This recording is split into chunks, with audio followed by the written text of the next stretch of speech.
Guys, welcome back to the Elevate Wellness Podcast. Today we're going to do things a little bit differently. We're always formal. We're always touching on all these scientific topics.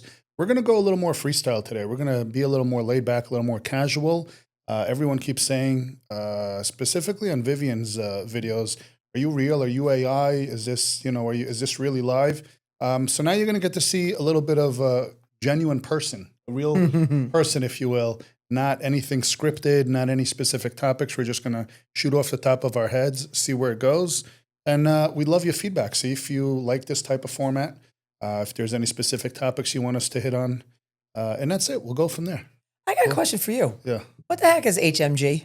I've been hearing about this a lot. Like a couple of patients have showed up on it already. And I'm like, I don't know what that is. HMG is human menopausal gonadotropin. Like menopause, like women menopause? Yeah. Stop. Yeah. So, Are you being serious? Yeah. So here are the gonadotropins that we are concerned about when we discuss fertility and hormone production in both men and women, essentially. Mm-hmm. In women specifically, it's fertility, right? So maturing the egg and then ovulation require FSH and then LH for ovulation. In men, LH, we know, is Leydig cells for testosterone production. FSH is for Sertoli cells for spermatogenesis. So HMG was a compound which they used to compound a lot of different compounding pharmacies. For some odd reason, I don't know if it's FDA related or what, or regulatory, but they stopped making it. Pretty much, I haven't seen it really anywhere in the last couple of years. So think of FSH and HCG combined into one. So you're mimicking LH and you're mimicking FSH combined into one. Does that work? Yeah, I mean, for fertility for men, HMG worked very well. So instead of prescribing 1 and 1, it's like one injection instead of 2. Okay. Yeah. So unfortunately, it went away a couple of years So this back. person that I had as a patient that was on it was getting, that was not legit. It was. I don't know what he was getting. Here's the, you know what? I understand why guys do it. Part of it is cost. Part of it is, regulations have really screwed with a lot of availability on things. I still really, maybe because we're on this side of the fence that we see the bad things that happen to guys. I hate when guys go gray market. They call it gray market. I call it black market. There's no such thing as gray market. It's either a prescription or it isn't. Right. And guys are going to China, India, and all these online websites to get medications. They have no idea what they're injecting. They have no idea if it's sterile. They don't know if it's the right drug. They don't know if the dosing is correct.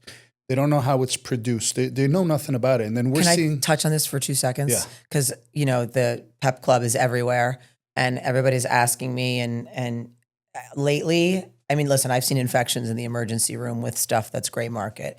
It's nasty. And we send people to the OR to get washouts because they lose volume. They lose muscle mass in their glute from it. But lately, a lot of people have been asking, and the side effects they've been complaining about has been insane. Anxiety, tachycardia, like racing heartbeat, just feeling nothing, like, oh, I wasted my money. I don't know what this is, or I'm getting a weird rash, or I'm getting a weird injection site. Well, like, this is bad stuff. It is. The problem is that guys don't care. Right. They're all about vanity. If it gives you bigger muscles and it costs you less, they're going to find a way. Look at all the guys abusing steroids. Mm-hmm. They're getting them all underground. They don't know what they're doing. They don't care. You're watching bodybuilders die left and right in their 20s and their 30s all the time.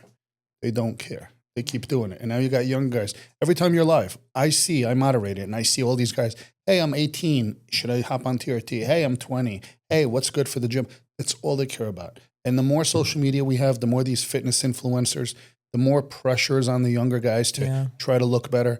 I hate the way it's going. I used to be heavy into the fitness industry, right? Both on the business side and on the personal side. I hate the fitness industry. I loathe the fitness industry. Mm-hmm. I hate this new era of all these health coaches, all these personal trainers gone into like lab reviews. First of all, it's illegal, unethical, immoral, dangerous. I just freaking hate it. I just, I hate to say it. I don't like the bodybuilding world. Even though I was in it for years in the past, I dislike it. It is harming people. It is causing more body dysmorphia than ever. Yeah. It is causing people to abuse drugs. It is causing psychological issues. It's, fitness in its core was designed to improve health. And some of the quote unquote fittest most aesthetic people you see online are so unhealthy. Oh my gosh, when I see you guys on stage, I'm like, your kidneys are failing, your liver hates you, your cholesterol is sky high, you're not sleeping, none of your functions are working correctly. They don't care. It's crazy. They don't care, which is why I made a hard stop years ago. And I said, we will not treat bodybuilders. No, you can't. I don't care. Hate me for it. Go somewhere else. Yeah. I will not treat an active bodybuilder. And when I say bodybuilder, I'm not talking about a gym guy. Like, I encourage everyone to go to the gym. I want all my patients to do resistance training. If your main goal is purely aesthetic and everything else takes a back seat, we're not there for you. Right. We're not there for you. Please go elsewhere. Do not call us saying, I need this drug and that drug and this. This is not a Chinese food menu where you say, I'll take this, this, and this. No, we prescribe the drug. You present with a medical need. We assess. We decide what we need to fix it. You have a right to refuse, but you don't get to tell us what to prescribe you, what dose is, what you want to do. Like, you want bigger biceps? Have at it, brother. It's not going to happen here under medical care if you think that the drug is the solution. Go lift, go eat, go sleep, do whatever you got to do. Yes, if you're deficient, we will give you hormone replacement. What we will not give you is, and you may have to bleep these out, but we're not going to give you Deca and Anavar and this and that and all the other crap. We're not, I don't care. We're not doing it. And sorry if I'm a little upset, but I'm fed up. I'm fed up with personal trainers getting their noses into the medical field. They don't belong. They're harming people. How many guys do we get transferred in all the time saying, I went to this person, I went to that person, and this reputable trainer or coach, they are so screwed up. Yeah. They're so screwed up in areas that these coaches don't even understand. They're or have any business prescribing or suggesting anything. Or my biggest pet peeve is when we treat someone and we prescribe them a treatment, and then their coach changes their dosing on them.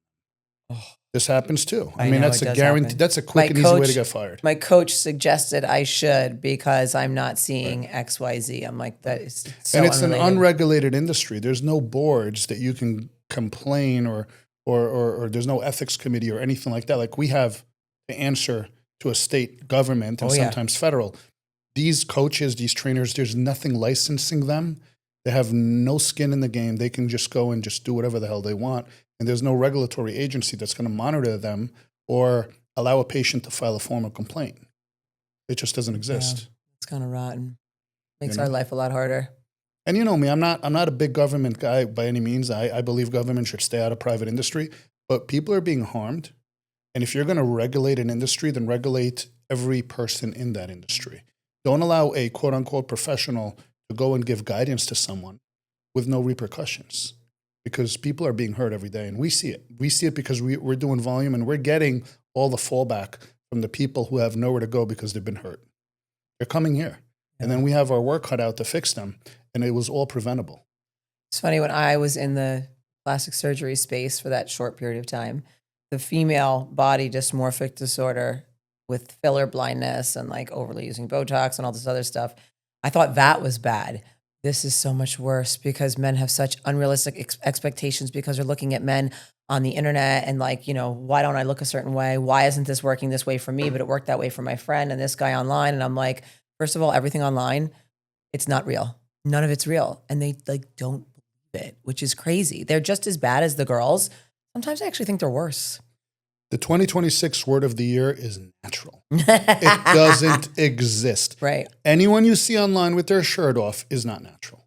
Period. End of story. There's no such thing as a woman in a bikini on the internet or a man shirtless on the internet who built their following based on their look, who is quote unquote natural. No. Stop lying to yourself. Stop allowing these people to lie to you. Please don't try to convince me otherwise. I've been doing this a very long time. It's just not there. And people love to believe what they love to believe because they want to sell supplements and vitamins and coaching programs and training programs. Meal plans. They're selling a false hope is what they're selling. And people, especially younger people, are running out there and hurting themselves. Okay? And it's very frustrating because we'll get dinged on social media for a word, which is a medical term, which we are licensed to use and prescribe. And then I see these quote unquote coaches talking about full on cycles that they're putting their quote unquote clients on. and nothing gets done about it. They're not getting taken down. There's no violations to be had. Nope. And they're literally out there talking about every loan out there, trenbolone, oxandrolone, like every loan out there is being mentioned with milligrams and doses and frequencies. Nothing gets done. God forbid we should make mention of one word that is a medical treatment, and it's like, oh, you're promoting drug use. Yeah. So yeah, I'm pretty fed up with the way things are going in that regard. It's demotivating. I know it is demotivating, especially when you pour your heart and soul into this stuff, and then in one stupid word, it's gone. You know what they can't do? They can't silence us here. This is our podcast. Right. We're going to host this on our channel. All right. We can say whatever the hell we want. And if the social media platforms don't like it, great. We're not taking it down. We're going to give honest truth. I have no motivation whatsoever. I'm not here to drive business. If I was, I'd be at every bodybuilding show, waving a flag of all these steroids at these guys. We get a dozen calls a day into our office saying, will you prescribe me X, Y, and Z if I transfer to you? Guys spending $1,000 a month, $1,500 a month with other clinics on all this junk, and they're begging to come over, and I will not take them. No. So for anyone who says I have a bias or have a motivation to promote something or say something, I truly don't. I don't care. Because if I did, I would triple business overnight by taking on the bodybuilding crowd, which I don't want. I don't want them either. They're so self-destructive. So I'm actually hurting my own wallet by saying this, but I don't care because I'm seeing young people being hurt, and that pisses me off. It's good practice because the long-term effects of these things are really detrimental. And then, God forbid if something bad happens, it's like we're all on the hook. It's not if. It's not if. It's always one. I know. It's always one. So question. Yeah. This keeps coming up in my lives on TikTok. Find me on TikTok. I go live on the weekends. A lot of guys are like, well, I don't want to take testosterone forever. I don't want to do this forever. How do I build up my production naturally? And I'm like, that'd be like saying, how does a woman that's going through menopause get her estrogen to go up naturally? Yeah. It's impossible. You cannot. Up your production naturally by a time machine. Yeah. You have to inject it. I'm sorry. How do you raise the dead? I mean, it's just, listen, I'm sorry. You caught me on a day, all right? Maybe I had too much coffee. Uh-oh. Guys are crybabies. They're legit freaking crybabies. They really are. They have an excuse on why everything that potentially can help them is not good, but they have zero excuse on why they're fat, why they're lazy, why they're broke, why they don't work out, why they eat like shit, why everything is in shambles. Right. There's no, let's not talk about that. Let's just talk about, I don't want to be on this for life, or I don't want to do this, or I don't want needles. Grow up. I had this conversation with a patient the other day who was, I think he was like 5'11" and over 300 pounds. And he said, I'm not going on any, I don't want to do anything to help the weight come off faster. Be creative and think about what you could possibly be prescribed because I'm scared that's going to cause cancer. I said, look, the food you're eating right now that you're poisoning yourself with is going to cause you cancer way faster than anything I might put you on short term. And he had nothing to say. I said, do you really think your body's healthy right now? You think it's good to be walking around at over 300 pounds? I don't care how tall you are. You really think you should be over 300 pounds? And he was like, that's one of our pet peeves is when guys say, oh, I'm not fat, I'm just muscular. Listen, if your waist is over 32 inches, you're fat. I'm sorry. Oh, that's a stretch. No, I'm sorry. I'm going to be honest today. Like 34 to 36. No. If your waist is over 32 inches 32? As a man, yes. That's like a little kid. Listen to me. If your waist is over 32 inches. 34, 36, come on. Yeah, in America, maybe 34, 36, because they're all fat. Period. End of story. Hard stop. You can't say fat. I could say whatever I want. It's my show. Listen to me. We're just not going to be able to use any of it. We can use whatever we want on our network. Okay. All right? Hey, when you cut this one for social media, maybe you can cut that out. For our channel, I could say fat. Yeah, you can't say fat here. I can say whatever I want. I could fat shame. You know why? Because people have to fit shame. Okay? Yeah. Oh, do you have any fun? Oh, you don't eat? You this? You starve yourself? No. It's called being healthy. I know. All right? That's all okay. But God forbid you call someone what it is. You carry too much body fat, AKA you're fat. Now you're a bad person. If you have a waist circumference around your belly button greater than 32, you need to lose body fat. If you're a man, harsh. It is not harsh. It is a fact. Okay? It is unhealthy. It is unsightly, and you need to lose fat. So all these guys walking around, oh, I'm 240, solid muscle. They're wearing a size 38 pants. You're fat. Yeah. Because if you had visible abs, that 240 would become 185. So don't kid yourself. You're carrying water and fat. You don't have 22-inch arms. No. You have a fat problem. Yeah. You want to talk about testicular atrophy? So, AKA shrinkage? We'll call it shrinkage to be compliant here. Can we say that? Yes. Okay. So shrinkage happens only about 25% of the time.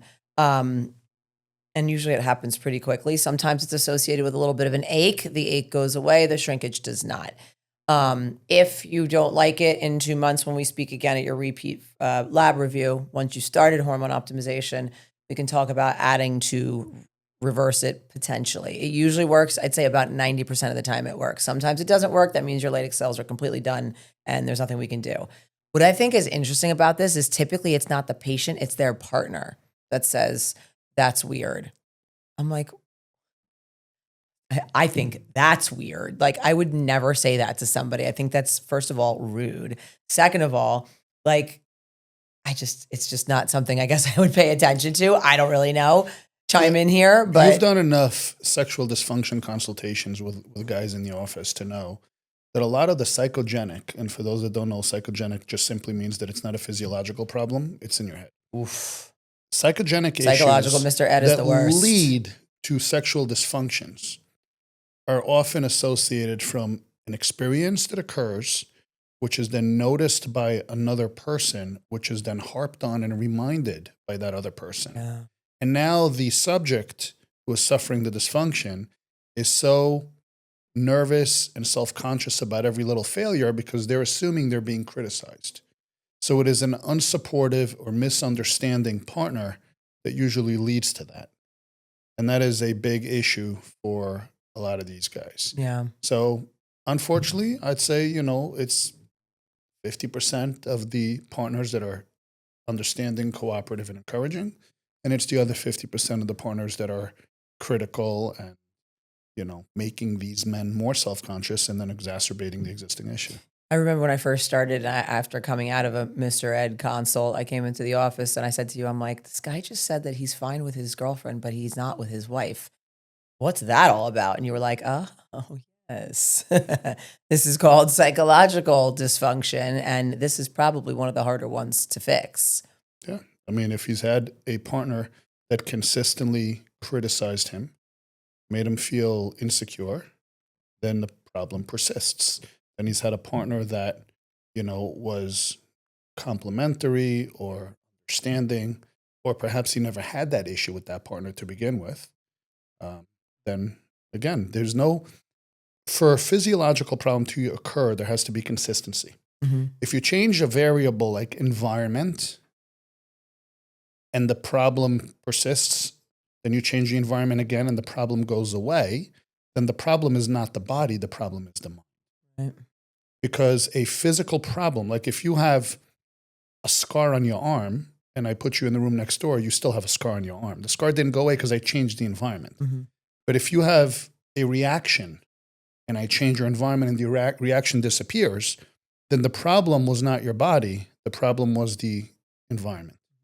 So it's important to diagnose the root cause because you can't treat to resolution unless you understand what the etiology or cause is. The Knicks are going to the finals. The first time in how long? 30 years? 1994. Yeah, more. 1994, Game 7 against the Houston Rockets, when John Starks went on a missing spree of three-pointers like a madman. And he broke the inner child store. in me. Yeah, I was in New York. I was 16 years old at the time, and I was devastated. I went on a rampage. What, that the Knicks were winning? No. I had watched every single Knicks game with my dad from 1988 to 1994, literally every one. I would miss birthdays with my friends to go watch a Knicks game with my dad. We watched every single one with the rabbit ear antennas on the TV. Mm-hmm. And when they lost Game 7 to the Houston Rockets, I was so upset that I ran outside. Oh my gosh, I remember this. I lived in New York. I ran outside and I took, do you remember the steering wheel locks that they had at the club? Oh, of course. On the steering wheels in the car? My dad had one by the door because he used to bring it in the house when he would pull in the garage. And his club was by the door. I took the club. It was this big metal fork-looking thing. They were red with the black ends. And I ran down my block, hitting every damn mailbox because I was so pissed off. Oh, boy.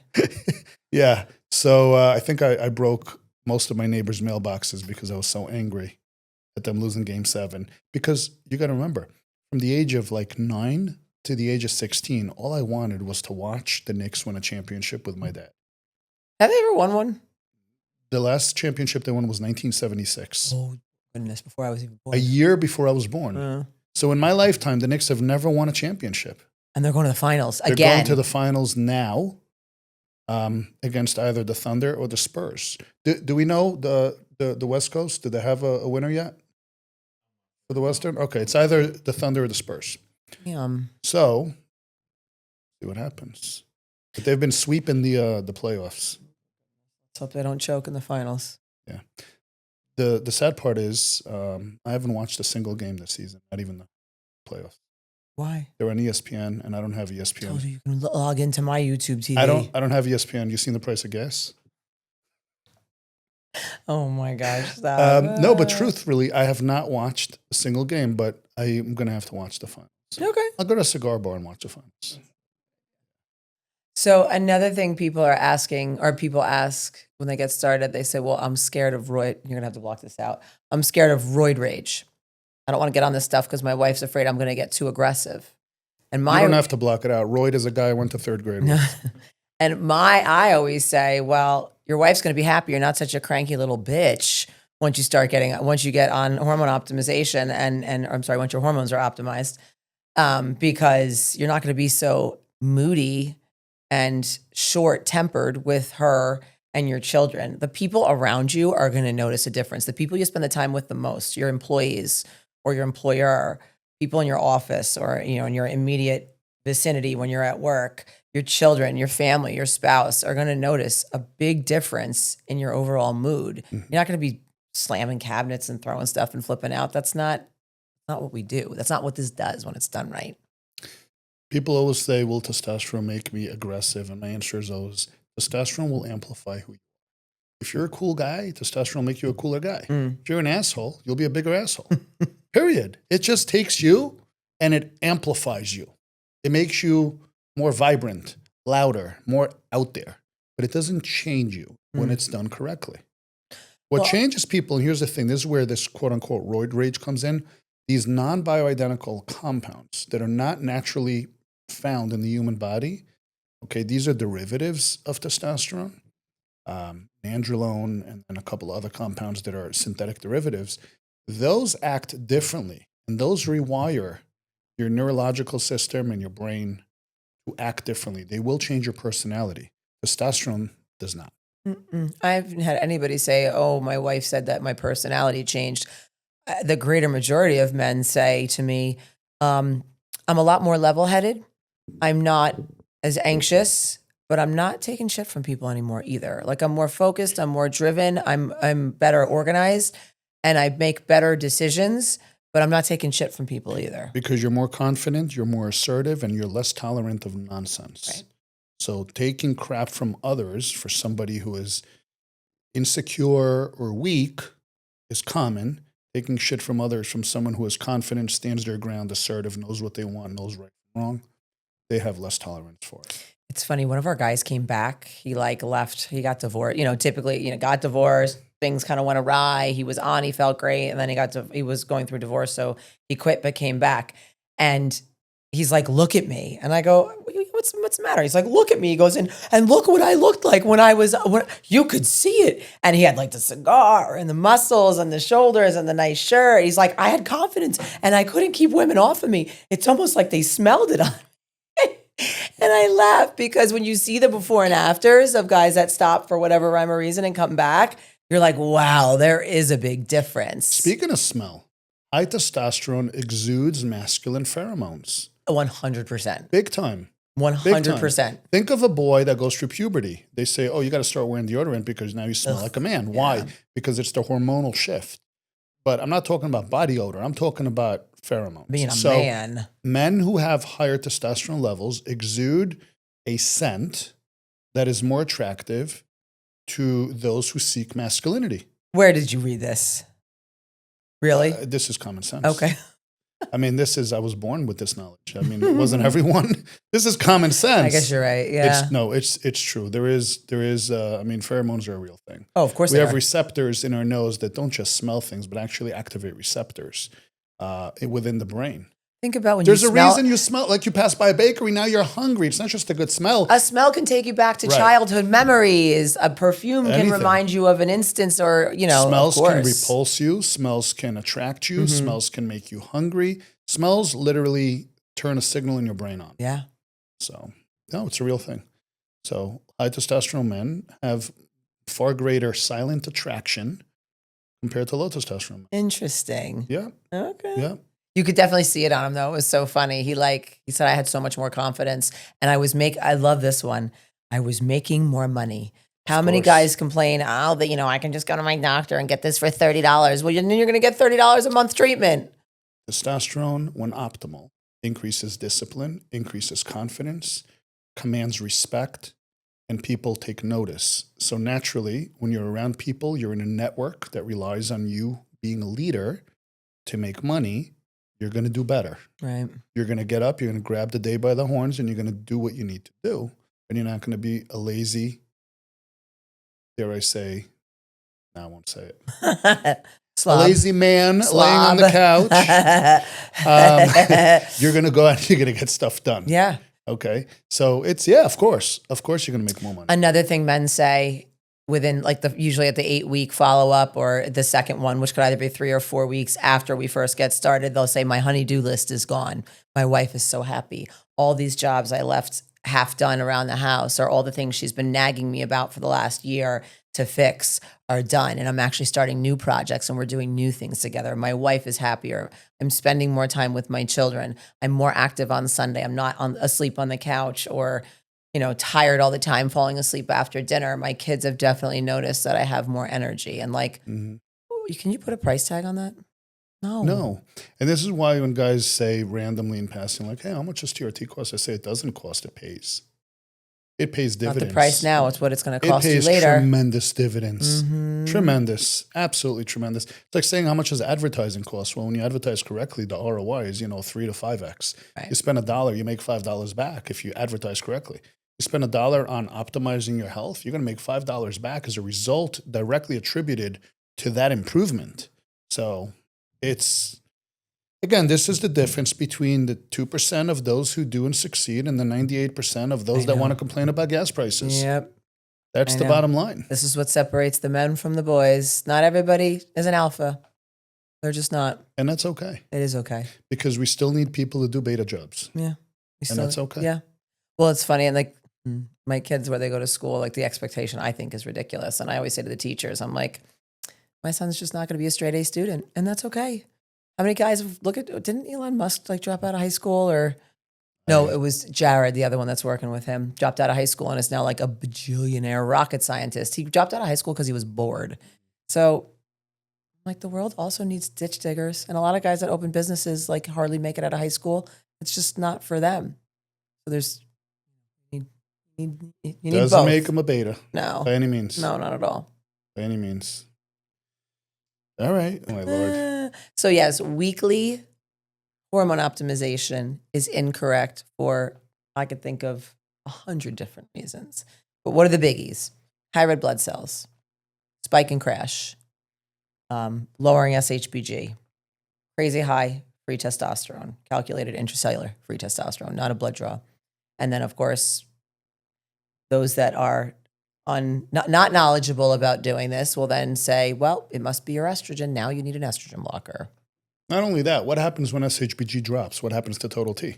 Down. Drops. Right, because they move in tandem. Yep. So when total T drops, what do these dumb providers do? Increase the dose to get them back up. Can't say dumb provider. Oh, but they are. And then what happens to the SHBG? Down it even drops more. further to the point where it's single digits because they constantly raise and raise and raise and raise. And then now the everyone's man confused. feels worse than ever, and they either take an anastrozole or they quit TRT and they say TRT didn't work for me. TRT didn't work for me. I swear, if I can kick these guys in the esophagus, these providers who prescribe these protocols, I would do it with both feet at the same time. Okay? I'm sorry. I am so angered and disgusted by the way this industry is being done. There's no regulations. No, the problem is there's too much regulation on the wrong things and there's zero regulation on how to actually do it correctly. They're all learning from these absolute garbage clinicians who don't know what the hell they're doing. All these guys out there selling these trash courses. Oh my God. Yeah. It is maddening to me. Well, we can then talk about the course that you're going to put out and promote. I'm going to force you to do. I don't have it in me. I'm doing one more. I'm doing, as you know, I'm doing one more session for, This I don't year. know, about 10 or so docs and NPs here locally in New Jersey. My arm was twisted to go back and do one more by a local physician group who asked me to come into their office and teach them 2 full days on how to do TRT correctly, how to treat men, and then on day 3, how to run the business side of things that is sustainable for both the clinics and the patients to be happy. So I'm going to go and do another 3-day course, which I've stopped doing over a year ago. I just don't have it in me to continue to do this. Why? Because it's very frustrating to put all the information out and have it fall on deaf ears globally. People don't listen. People don't listen. The content's out there. The videos are out there. These episodes are out there. People refuse to listen. They want to be combative. They want to argue. They want to go and continue to abuse drugs and hurt themselves. And I'm tired. I don't want to keep preaching. So I keep it internally, and I focus on us and our patients and doing things correctly here. And anyone that would have listened already listened. Will you be able to twist my arm into actually putting a proper course out there? Time will tell. Time will tell. Me and AI. Time will tell. It's not like making slides in a PowerPoint in high school anymore. There's a lot more out there that can really help us do this correctly and efficiently so that we're not spending, 6 months putting a course together. My motivation remains unchanged, and it's not money, and it never was money. No. It's getting this industry done right so men stop suffering. Yeah. That's been my course from day one. It still is. That's not going to change. One thing about me which makes me very stubborn and hurts me financially, and I don't care, my integrity is not for sale. And anyone that knows me knows this. I've passed on a lot of very lucrative things for the sake of integrity. It's just not for sale. Period. My principles are my principles. Ethical, proper treatment of patients, period, end of story. And a lot of people question you. They're like, well, don't you not want competition? It's like, think about it. There's so many men out there that need help. I don't have it. I need competition. I want good providers to help me out. I can't do this all by myself. I want competition doing it right. I don't like the competition that harms people. Right. Which is what I'm undoing. I want more providers doing things the way we do it correctly. I want men to have options that are good. I'm tired of being one of the very few that does it correctly. There's too many patients out there, not enough hours for us to handle them. I know. I want more people doing this right. Make our lives a lot easier. Absolutely. It'll enhance the industry for everyone as well. It'll ease all the heavy lifting, pardon the pun. 100%. All right. Let's go upstairs. We need to get up and actually start helping men and not just talk about it. So as always, thanks for watching or listening, wherever you may be. And if there's anything specific you want to hear us talk about or discuss, please drop a comment in whatever form of media you're coming along with. And we'll be happy to make more episodes discussing topics of interest to you. Till then, let's go Knicks. Have a good day.